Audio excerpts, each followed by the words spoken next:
Purpose है वो हमारा समान कार्य समान वेतन और हमें नियमित किया जाए। सर डिमांड्स है कि उनका पीपीआई और सैलरी उनको मर्ज करके दिया। शासन के साथ कंधे से कंधे मिलाकर काम कर रहे हैं और पूरी जो सेवाएं हैं शासन की वो लगभग मान के चलिए पूर्ण प्रभावित हैं और बल्कि आज सरकार की सद्बुद्धि के लिए हम लोग सुंदर पाठ करने वाले हैं। नमस्कार दोस्तों, एपीआर न्यूज में आपका सभी का स्वागत है। आज हम अनूपपुर जिले के जिला अस्पताल के समीप खड़े हुए हैं। देख सकते हैं कि काफी लोग बैठे हुए हैं। इनकी मांगों को लेकर क्या क्या इनको दिक्कतें हो रही हैं, ये स्वास्थ्य कर्मचारी बैठे हुए हैं। इनसे जानना चाहेंगे कि आखिर इनका क्या मांगे हैं, क्या जरूरतें पड़ी इनको बैठने की, क्या मुद्दा हो सकता है, इनसे जानेंगे। पहले क्या नाम है सर आपका? और डॉक्टर शिवेंद्र द्विवेदी, जिला अध्यक्ष अनूपपुर का। हाँ सर, ये पहले बताइए आप धरने में क्यों बैठे हैं? हम लोगों ने अनिश्चितकालीन धरना इसलिए दिया हुआ है कि शासन की तरफ से हम लोगों की मांग है कि हम लोगों को नियमितकरण किया जाए। हाँ। तो सबसे पहले यही हमारी शर्त है कि हम सब लोगों को नियमित किया जाए। हाँ। और पूर्व में भी हम लोगों ने धरना प्रदर्शन किया था 2018 में। हाँ। 5 जून को एक नीति बनी थी जो माननीय मुख्यमंत्री शिवराज सिंह चौहान जी की अध्यक्षता में बनी थी। हाँ। इसमें ये कहा गया था कि आपको चरणबद्ध तरीके से नियमित किया जाएगा, लेकिन वो नीति आज तक भी लागू नहीं की गई है। तो उसी नीति जब तक नियमित नहीं कर रहे हैं तब तक वो नीति लागू करें और नहीं तो हमको सीधे नियमित कर किया जाए। तो सर ये आपका और क्या मांगे हैं? जैसे अभी तक कितने दिन से धरना प्रदर्शन कर रहे हैं, अभी तक आगे कब तक चलेगा? अभी हमारा जो धरना प्रदर्शन चालू हुआ है तो क्रमिक हमने चालू किया है। 7 तारीख से हमने चालू किया है और क्रमिक प्रदर्शन रहा हमारा। पहले हमने भगवान को ज्ञापन सौंपा, उसके बाद हमने काले गुब्बारे उड़ाए, उसके बाद जनप्रतिनिधियों को हमने ज्ञापन दिया। इसके बावजूद भी कहीं अगर सुनवाई नहीं हुई तो हम लोगों ने फिर विजय दिवस भी मनाया।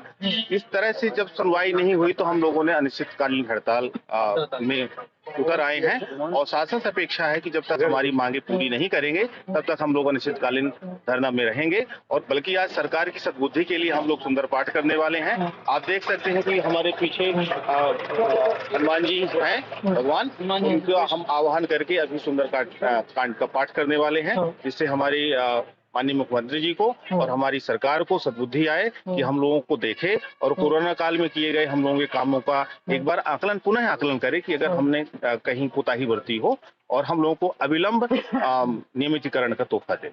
तो सर ये बताइए, आप यहाँ धरना प्रदर्शन कितने जनसंख्या, कहाँ के लोग यहाँ आए हुए, क्या कहाँ हो रहा है? मैं ये बताना चाहूंगा कि अनूपपुर जिले में हमारे पास 457 संविदा कर्मचारी हैं जो विभिन्न कैडर में काम करते हैं, चाहे वो डीपीएम हो, चाहे बीपीएम यूनिट हो, चाहे डीपीएम यूनिट हो, चाहे एएनएम हो, चाहे फार्मासिस्ट हो, चाहे सीएचओ हो, चाहे लैब टेक्नीशियन हो, चाहे टीबी के कर्मचारी एसटीएस हो, एसटीएलएस हो, फार्मासिस्ट हो, है ना।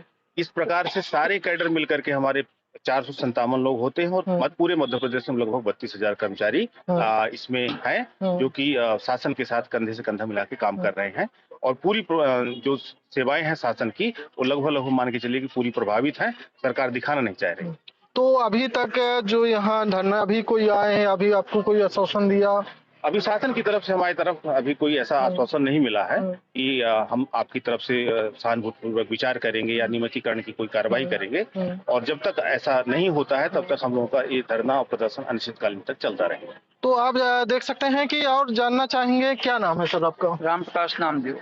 तो ये बताइए, धरना का होने का कारण बता दिए। धरना का कारण, इसका रीजन ये है कि हम लोग पिछले 5 जून 2018 को हमारे द्वारा 42 दिन का हम लोगों के द्वारा अनशन किया गया है, जिसमें उन्होंने सिर्फ आश्वासन दिया है। हमको आश्वासन किसी प्रकार का नहीं चाहिए, हमको आदेश चाहिए। और हो सके तो अगर सरकार खुश होती है तो जो 5 जून 2018 की नीति बनाई गई है तो उससे 90% की जो राशि दी जाए, 90% दिया जाना है, वो अभी तक दे सकते हैं। लेकिन हमको 2022 में हमको नियमितीकरण का आदेश चाहिए, बस। चलो, तो क्या नाम है सर आपका? नरेश कुमार साठ, लैब टेक्नीशियन। हम 2003 से काम कर रहे हैं, 18-20 साल हो गए। तो पेमेंट बड़ा न रेगुलर किए। तो ये आपका क्या मांग है? संविदा अभी आप किस रेगुलर कर दिया जाए? रेगुलर कर दिया जाए। तो अभी तक क्या कहाँ अपना मांग को लेकर गए, क्या किए? पहले भी धरना प्रदर्शन किए। 18 मई, 5 जून में, तब भी आश्वासन दिया गया। तो अभी तक मांगे पूरी नहीं किया है। आप देख सकते हैं कि यहाँ काफी लोग हैं, उनसे जानना चाहिए, महिलाओं से जानना चाहेंगे आखिर इनका क्या नाम है मैम आपका? मेरा सरिता नाम। तो मैम यहाँ किस किस मुद्दों को लेकर आप हमारे यहाँ पे जो हमारे स्ट्राइक का मेन पर्पस है वो है हमारा समान कार्य समान वेतन और हमें नियमित किया जाए। हाँ। सरकार से हम यही अपेक्षा करते हैं कि वो हमें नियमित करें और समान कार्य समान वेतन दिया जाए और जो हमारे सपोर्ट स्टाफ को निष्कासित किया गया था उन्हें एनएचएम में वापसी दी जाए। तो मैम अभी तक कोई सुनने आया है, नहीं आया, कैसे? अभी तक तो अगर नहीं आया तो क्या करेंगे, आगे क्या कदम हो आगे हम सकता है? अभी लंबी स्ट्राइक करते रहेंगे, काम बंद आंदोलन करेंगे, आगे यदि और भी जरूरत पड़ी तो इससे भी ज्यादा ये काम हम लोग बंद करेंगे, लंबा चलेगा हमारा स्ट्राइक। तो आप देख सकते हैं कि काफी मैम ये बताइए जो यहाँ आपके कितने टीम होगी, कितने लोग होंगे आपके सपोर्ट में, कैसे? हमारे तो संविदा के सभी लोग सपोर्ट में ही हैं। जी जी। जितने हम लोग संविदा कर्मचारी हैं वो सारे सपोर्ट में ही हैं। जी जी। क्या नाम है मैम आपका? जी, मेरा नाम ज्योति प्रधान है, मैं सीएचओ हूँ और हम सबकी संविदा कर्मियों की एक ही डिमांड है कि नियमितीकरण किया जाए, है ना। तो क्या है कि अभी इतने लंबे समय से काफी लोगों ने मतलब जॉब किया है पर उनका मतलब जॉब सिक्योरिटी कहीं से कहीं तक नहीं है। तो हम सब चाहते हैं कि सबको नियमितीकरण किया जाए, उनका जॉब सिक्योर हो, उनको फ्यूचर सिक्योर हो, क्योंकि बहुत से लोगों को जॉब में मतलब बहुत से लोगों को निकाल भी दिया गया है, तो उनको भी रखा जाए। और जैसे सीएचओ की और भी डिमांड्स हैं कि उनका पीबीआई और सैलरी उनको मर्ज करके दिया भी जाए। तो इन सब चीजों को लेकर हम हड़ताल साथ में किया है। जी। तो ये बताइए अभी तक कोई वो नहीं किया, तो ये कब तक चलने का संभावना? अभी तक कोई तो सुना हुआ कोई सुने हैं? जब तक हमारी मांगे पूरी नहीं हो जाती हम सब लोग एक साथ आकर इस मंच पर और हम हड़ताल जारी रखना चाहेंगे। तो आप देख सकते हैं कि इनका यही मांग है, इनको नियमितकरण किया जाए। मैम ये बताइए आप कितने दिन से के जॉबरत हैं, अभी तक कितने दिन हो गए आपको जॉब के? सीएचओ को तो 3 साल हो रहे हैं हम लोगों को जॉब के लिए, बट जॉब सिक्योर होना बहुत जरूरी है सभी के लिए, तो इसलिए सब। तो अभी तक आपने कितना प्रयास किया, क्या किया? ये हमारा पहला प्रयास ही है। इससे पहले भी हमारे बहुत सी चीजों को लेके, मांगों को लेके हम लोगों ने प्रयास किया भी है, बट हड़ताल के रूप में ये हमारा इतने बृहद रूप में आना ये हमारा पहला प्रयास है। तो आप देख सकते हैं कि मैम अगर देखेंगे हर आदमी को स्वास्थ्य जरूरी है। अगर आप यहाँ बैठे रहें तो लोगों को मरीज परेशान होंगे, तो उसमें कैसे होगा वो? देखिए अभी तक संविदा के भरोसे चल रहा है, सब है ही नहीं भाई, परमानेंट भी है। तो जैसे कि संविदा वाले अभी मतलब कहा जा रहा है कि संविदा की वजह से स्वास्थ्य कर्मी मतलब स्वास्थ्य से प्रभावित हो रहे हैं स्वास्थ्य व्यवस्था। तो मतलब स्वास्थ्य विभाग के जो संविदा कर्मी है उन लोगों की तरफ ध्यान क्यों नहीं जाता भाई? उनका भी तो परिवार है, उनका भी पेट है, वो भी तो आगे मतलब अपना जॉब सिक्योर करके फ्यूचर सिक्योर करना चाहते हैं। उनके पीछे भी कुछ लोग हैं जिनका वो पालन पोषण करना चाहते हैं, तो उनके बारे में तो सोचना चाहिए सरकार को, है ना। तो इन चीजों को लेकर ही सभी एक साथ आए हैं, चाहे एएनएम हो, डीपीएम हो, पीटीएम हो, तो मतलब जितने भी हमारे स्वास्थ्य विभाग के जितने भी प्रकार के हमारे कैडर से आते हैं उससे भी हम लोग सम्मिलित होके एकीकृत होके इस हड़ताल को आगे बढ़ाएंगे। तो और है इनसे पूछना चाहेंगे क्या सर आपका नाम क्या है सर? पहले ये बता। जी। तो सर यहाँ जो हम हड़ताल में बैठे हुए हैं, तो क्या लगता है कब तक होगा, क्या होगा, बताएं इसके बारे में। ये तो देखिए हम लोग का काम है प्रयास करना, विगत कई वर्षों से लगातार प्रयास कर रहे हैं। अभी भी हम इसी उम्मीद के साथ यहाँ पे बैठे हुए हैं कि हमारी जो मांगे हैं वो पूरी होंगी। जैसे हमारे सीएचओ बहन ने भी बताया, वे भी सीएचओ ही। तो सीएचओ की जो पदस्थापना है, सरकार का मूलभूत उद्देश्य ये है कि जो ग्रामीण स्तर है वहाँ पे जो स्वास्थ्य की मूलभूत सुविधाएं हैं वहाँ के लोगों को प्रदान करना, क्योंकि ग्रामीण जो एरिया है, जो अंचल है, वहाँ के लोग जो है जिला अस्पताल तक या सामुदायिक तक या शहर तक पहुँच नहीं पाते। तो वहाँ पर सरकार ने एक सीएचओ करके नए पदस्थापना, सामुदायिक स्वास्थ्य अधिकारी करके पदस्थापना की। तो हमारी मुख्य मांग है कि हमको MLHP कैडर, उन्होंने जो नेशनल कमीशन 2017 में पास हुआ था, तो नेशनल कमीशन 2017 में जो नई मेडिकल पॉलिसी बनाई थी सरकार ने, केंद्र सरकार ने, उसके तहत हर पूरे भारत देश में 1.5 लाख उप स्वास्थ्य केंद्र बनाने का उन्होंने संकल्प किया था और उसके तहत से 10,000 उप स्वास्थ्य केंद्र जो है तो अपने मध्य प्रदेश में बनाए गए हैं और वहाँ पे हम सबकी पदस्थापना की गई है। और सरकार ने जब वो गाइडलाइन बनाया था तब भी कहा गया था कि जो हमारी जो कैडर होगा वो mid level health provider MLSP के तहत जो होगा, तो हमारी सबकी मांगे वही है कि जो हमको जो नियमित किया जाए, जो सरकार ने, जो केंद्र सरकार ने बातें बनाई हैं, जो उन्होंने अपने एक प्रोग्राम बनाया हुआ है, तो उसके तहत हम जो हमारी जो है वो MLSP के तहत हमको जो है तो नियमित किया जाए। हमारी ये मुख्य मांगे हैं, तो जिससे हम उप स्वास्थ्य केंद्र में सरकार की जो भी है, जैसे वहाँ पे 12 प्रकार की सुविधाएं प्रदान की जाती हैं, जैसे इंसेंटिव रखे हुए हैं, तो इंसेंटिव ऐसे हैं जो टारगेटेड रखे गए हैं कि आपको इतना करने पे आपको ये इतनी राशि प्रदान की जाएगी।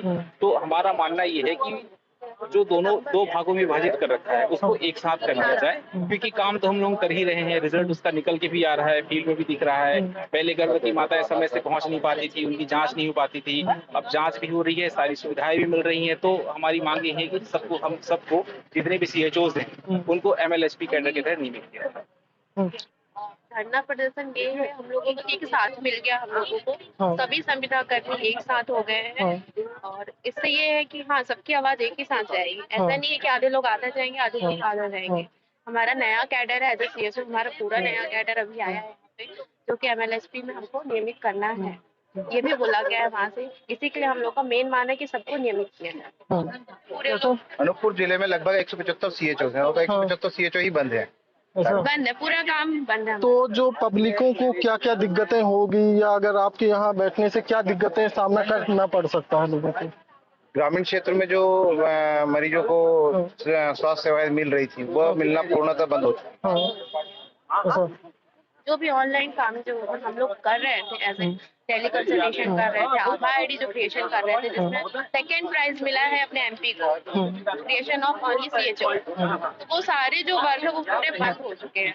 तो जो इनका PMC का जो जैसा ये कह रहे थे, तो जो स्वास्थ्य सुविधाएं जो गाँवों में प्रभावित हो रही है, जैसे अभी प्रधानमंत्री जी का मुख्य लक्ष्य है कि 2025 तक TB का उन्मूलन जो है तो हमें पूरा अपने देश से करना है। तो उसके लिए विशेष अभियान के तहत पूरे ग्रामीण क्षेत्रों में कैंपेन के तहत TB के मरीजों का सघन खोज अभियान चलाया जा रहा है, वो पूरी तरीके से बंद हो गया है। गर्भवती महिलाओं की जांचें पूरी तरीके से बंद हो चुकी हैं।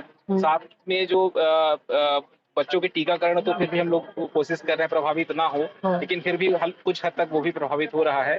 और वहाँ पे जो आसपास के जो लोग हैं जिनको OPD की सुविधाएं मिलती हैं ग्रामीण लेवल पे, वो भी पूरी तरीके से बंद है। मैं NM संविदा मंजू पटेल। हम 2018 में यहाँ पे स्ट्राइक किए थे 42 दिन का, लेकिन 42 दिन में हमें हमारे मामा जी ये बोले कि तो मांग कहे कि आप उनका पूरा होगा या फिर आप नियमितीकरण होंगे या फिर आपको 90% मिलेगा। लेकिन आज वो दोनों चीज अधूरा है। 2018 में भी हम सारे लोग बैठे थे स्ट्राइक के लिए, 42 दिन हम बैठे थे, सैलरी भी कटी और उससे हम उनको कुछ भी लाभ नहीं मिला, और आज भी वही है। अब मैं संविदा NM और मेरे जो अदर स्टाफ है रेगुलर जो है, काम हम उनके बराबर कर रहे हैं। संविदा भी उतना काम कर रही है और रेगुलर भी उतना काम कर रही है, लेकिन मामा जी इतना अंतर कर रहे हैं हम दोनों में। उनको अच्छा खासा एरियस मिलता है, इंक्रीमेंट मिलता है, हम उनको कुछ नहीं मिलता है। यहाँ तक कि हम उनको घर, जो हम उनको ग्रामीण में बोला जाता है कि आपको वहीं रहना है अपना उप स्वास्थ्य केंद्र बना के, ना वहाँ रहने का सुविधा है, ना हमको जो सैलरी एक 15,000 की सैलरी है, आप उसमें बच्चे भी पालना है, आपको अप डाउन एक जो मीटिंग होती है उसमें भी करना है, आप सब सेंटर में भी रुकता। अगर कुछ भी थोड़ा सा भी अगर हम उनसे कोई प्रॉब्लम होता है, कुछ भी गलती होता है, तुरंत हम उनको कह दिया जाता है कि आपका सेवा समाप्त कर दिया जाएगा। तो हमारा ये रिक्वेस्ट है गवर्नमेंट से कि अगर रेगुलर जैसे हम भी काम कर रहे हैं तो हमको 90% नहीं चाहिए, हमें नियमितीकरण होना चाहिए। और नियमितीकरण 2018 में जो आप आधा अधूरा हमें भरोसा दिए थे कि करेंगे, पर इस बार हमें 100% वो भरोसा पूरा करना है कि आप जब तक आप नियमितीकरण नहीं करेंगे तब तक हम ये स्ट्राइक नहीं छोड़ेंगे, इस पंडाल को नहीं छोड़ेंगे। कोविड में बहुत अच्छे से पता है सर हम उनको कि हम उनका जाने का टाइम फिक्स कर दिया गया था कि आप 7:30 बजे अपने ऑन ड्यूटी आपको पहुंचना है, लेकिन वहां से आने का हम उनका कोई टाइम नहीं था। एक महिला कर्मचारी हूँ मैं, मेरे बच्चे भी हैं, घर भी है, इतना आउट जगह में एक घर में जाके हम वैक्सीनेशन किए थे और वहाँ अजीब गरीब लोग मिले थे, लेकिन वो सब कुछ हम झेलते गए कि अभी कार्य है, करेंगे हम। जब हम अपना कार्य पूरा 100% कर रहे हैं तो 100% हम उनको वेतन भी तो मिलना चाहिए सर। जी मैम। और इतना रिस्क लेके हम ग्रामीण में काम करते हैं, हम भी चाहते हैं कि हमारा बच्चा अच्छे जगह पढ़े। 15,000 में मुझे नहीं लगता कि मैं अपना घर चला पाऊंगी, तो बच्चे को कहाँ से पढ़ाऊंगी। तो मैं रिक्वेस्ट कर रही हूँ गवर्नमेंट से, अपने मामा जी से, कि जैसे रेगुलर कर्मचारी को अगर उनको इतना वेतन, हर चीज अच्छा मिल रहा है, हम भी उतना अच्छा काम कर रहे हैं, तो हमें भी वो वेतन दिया जाए। और हम बहुत दुखी हैं। 2018 से सिर्फ हमें ये बोला जाता है कि फाइल यहाँ गया है, फाइल यहाँ गया, वहाँ आ रहा है, और सिर्फ हमें एक भरोसा दिया जा रहा है कि अब होगा, नेक्स्ट मंथ होगा, नेक्स्ट मंथ होगा। लेकिन 5 साल पूरा कंप्लीट हो गया और आज तक हम वहीं के वहीं हैं। तो अभी पूरे टाइम ये डर लगा रहता है कि कहीं कुछ हमसे चूक हुआ तो हमारा सेवा समाप्त हो जाएगा। तो हम खुद बहुत डरे हुए हैं, अच्छे से अपना कार्य नहीं कर पाते, कहीं ना कहीं डर से कि कहीं कुछ अगर हमसे गलती होगा तो हमारा सेवा समाप्त हो जाए। तो ये हम चाहते हैं कि हम उनका भविष्य थोड़ा ऐसा रहे कि हमें भरोसा रहे कि कल हमारे साथ कुछ गलत नहीं हो। तो अभी जो डर है वो डर हटे, और हम भी चाहते हैं जैसे नियमितीकरण, रेगुलर स्टाफ को अच्छा खासा एरियस, पेमेंट, सैलरी सब कुछ मिल रहा है, तो हम भी ये उम्मीद कर रहे हैं कि इस साल हम उनको भी ये मांग पूरी किया जाए। बस यही हम उनका, और जब तक ये मांग पूरा नहीं होगा सर, तब तक हम स्ट्राइक अपना बंद नहीं करेंगे। तो मैम गाँव में भी बहुत ज्यादा प्रभाव होगा, जी। तो अगर नहीं होता तो इसका क्या करेंगे? मतलब आने वाले समय में अगर मांगे नहीं किया जा रहा है तो आप क्या करेंगे? सर मैं चाहती हूँ कि हम उनका मोल समझे गवर्नमेंट, कि हमारे बिना कार्य कितना प्रभावित होता है, तो हमें वो हक दे। हम शौक से जाके, स्थान से जाके हम अपना कार्य करेंगे, क्योंकि सारे जगह, हर जगह संविदा ही कर्मचारी काम कर रहे हैं, रेगुलर स्टाफ बहुत कम है, और अगर संविदा कर्मचारी काम नहीं करेंगे तो कार्य रुकेगा। तो कहीं ना कहीं मामा जी को यह एहसास होना चाहिए कि हमारे बदौलत ही काम चल रहा है। तो उम्मीद है कि वो हमारी मांगे पूरी करें।